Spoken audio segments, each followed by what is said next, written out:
Hello বন্ধুরা, গ্রামের জীবন চ্যানেলে আর একটা নতুন ভিডিওতে আপনাদের স্বাগত জানাই। গত পর্বে আপনারা দেখেছেন আমরা তারকেশ্বর যাওয়ার পথে বিশ্বনাথে ঢুকে জল ঢেলেছিলাম।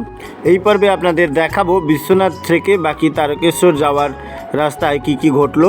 অবশ্যই সম্পূর্ণ ভিডিওটা দেখতে থাকুন এবং সাপোর্ট করে পাশে থাকুন। চ্যানেলে নতুন হলে অবশ্যই করে সাবস্ক্রাইব করে দেবেন।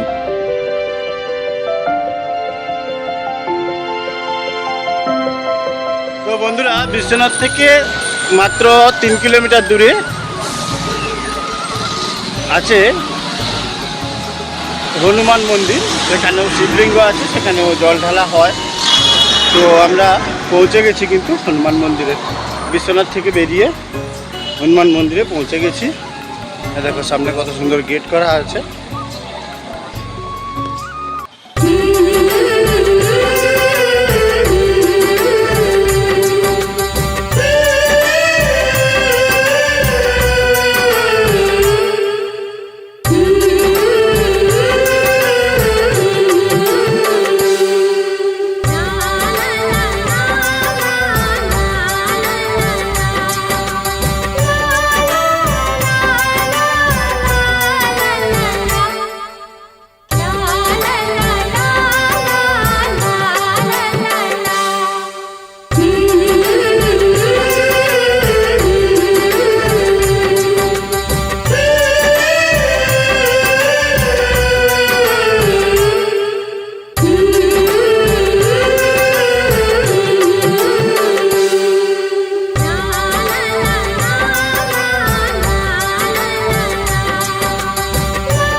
হ্যালো বন্ধুরা, এটাই হলো সেই হনুমান মন্দির এবং এটা একটা ট্রাস্টের মন্দির। এই হনুমান মন্দিরে শিবলিঙ্গ আছে। তো সেখানে সব ভক্তরাই কিন্তু জল ঢেলে তারপরে কিন্তু তারকেশ্বরে যায়। তো আমরাও সেখানে এলাম, জল ঢাললাম আমি। তো এইখানে সামনে যে শিবলিঙ্গটা থাকে সেখানে কিন্তু এখন একটু পরিবর্তন এসছে। শিবলিঙ্গ আছে, শিবলিঙ্গের মাথার উপরে একটা গণেশের মূর্তি লাগিয়ে দেওয়া হয়েছে। সেই গণেশের মূর্তির মাথায় কিন্তু জল ঢালতে দিচ্ছিল না। এবারে শিবলিঙ্গর যেটা থাকে চারিদিকে, সেই চারিদিকে জল ঢালতে বললো। তো আমরাও সেইভাবেই জল ঢাললাম। আর হ্যাঁ, এখানে বন্ধুরা যারা এতটা রাস্তা হেঁটে আসে, এটা যেহেতু প্রায় অর্ধেক রাস্তায় পৌঁছে যায়, তো এখানে সবাই বসে রেস্ট নেয়। কিন্তু এখানে খাওয়া দাওয়ার ব্যবস্থা ছিল, যদিও আমরা খাওয়া দাওয়া করিনি। এখানে সবাই কিছুক্ষণ রেস্ট নেয়, তারপরে কিন্তু আবার তারকেশ্বরের উদ্দেশ্যে বেরিয়ে পড়ে। তো আমি জল ঢেলে নিচ্ছিলাম। জল ঢালার পরে একটু 10 মিনিট রেস্ট করে আবার এখান থেকে বেরিয়ে যাব।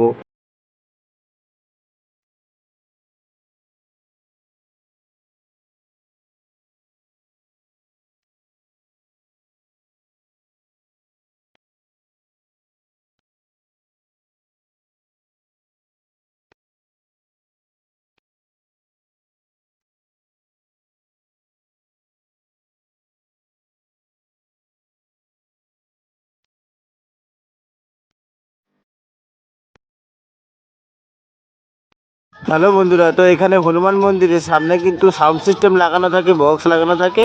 কি সবাই এসে ভক্তরা কিন্তু এখানে একটু নাচানাচি করে, আনন্দ করে, তারপরে কিন্তু আবার সামনের দিকে তারকেশ্বরের উদ্দেশ্যে যাত্রা করে।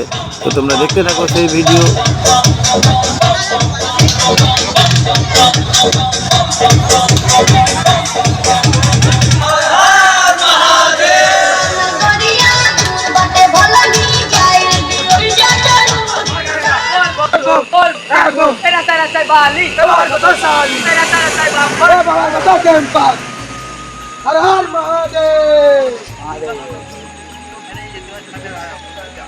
বন্ধুরা, আমরা বর্তমানে লোকনাথ মন্দিরের উদ্দেশ্যে বেরিয়েছি। হনুমান মন্দিরে জল ঢেলে বেরিয়ে এসেছি। এর পরের গন্তব্য হচ্ছে লোকনাথ মন্দির। এখান থেকে হনুমান মন্দির থেকে লোকনাথ মন্দিরের দূরত্ব হচ্ছে 9 কিলোমিটার। এখন বাজে রাত্রি 11:45। তো মোটামুটি লোকনাথ মন্দিরে আমরা 3টে সাড়ে 3টের মধ্যে পৌঁছে যাব। ওখানে জল ঢেলে তারপরেই আমরা যাব তারকেশ্বরে।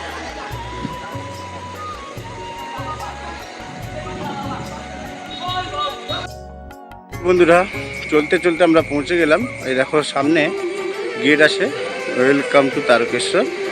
যদিও একদম মন্দিরে পৌঁছাই, এখান থেকে আরও খানিকটা এগিয়ে গেলে বাঁদিকে আমাদের যেতে হবে লোকনাথ মন্দিরে। ওখান থেকেই আবার আমরা যাব বাবা তারকনাথের মন্দিরে, তারকেশ্বর।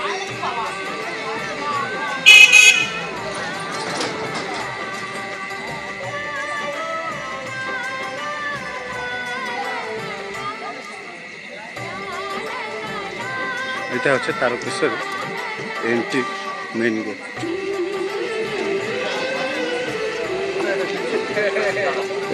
এখান থেকে আরও আমাদের অন্তত 5 কিলোমিটারের জার্নি আছে।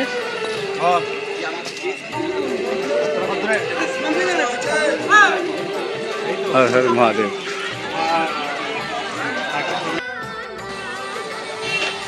হ্যালো বন্ধুরা, গুড মর্নিং সবাইকে।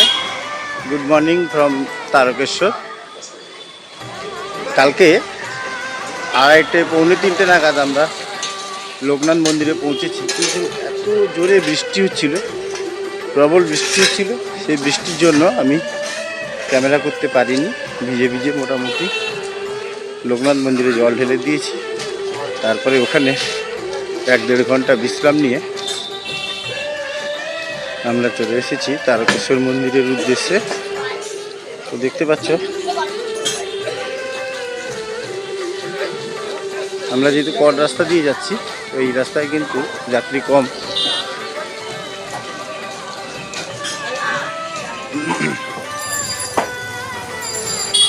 দেখো বন্ধুরা, এটা তারকেশ্বর মন্দিরে যাওয়ার মেন গেট। আমরা কিন্তু গেটের সামনে পৌঁছে গেছি।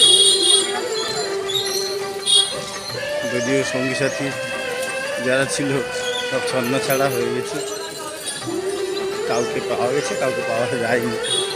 হয়তো জল ঢালার পরে খোঁজ করা হবে।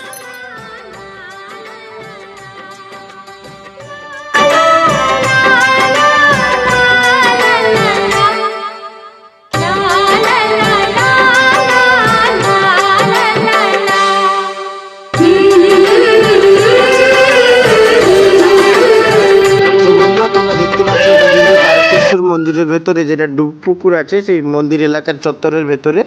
তো সেই ডুবপুকুরে আমরা চান করে নিলাম। চান করার পরেই কিন্তু আমরা বাবা তারকনাথের মাথায় জল ঢালবো। তো সেই ডুবপুকুরে চান করার ভিডিওটা তোমাদের সামনে তুলে ধরলাম। এখানে সবাই কিন্তু চান করছে, তারপরে গিয়ে বাবা তারকনাথের মাথায় কিন্তু জল ঢেলে নিচ্ছে। হ্যালো বন্ধুরা, আমাদের কিন্তু তারকেশ্বর বাবার মন্দিরে জল ঢালা এবং পুজো দেওয়ার কাজ হয়ে গেছে। এবার কিন্তু বাড়ির উদ্দেশ্যে রওনা। তো ভিডিওটা কেমন লাগলো তোমাদের অবশ্যই কমেন্ট করে জানাবে। তো দেখা হবে সামনের কোনো ভিডিওতে। ততক্ষণ সবাই ভালো থাকবেন, সুস্থ থাকবেন।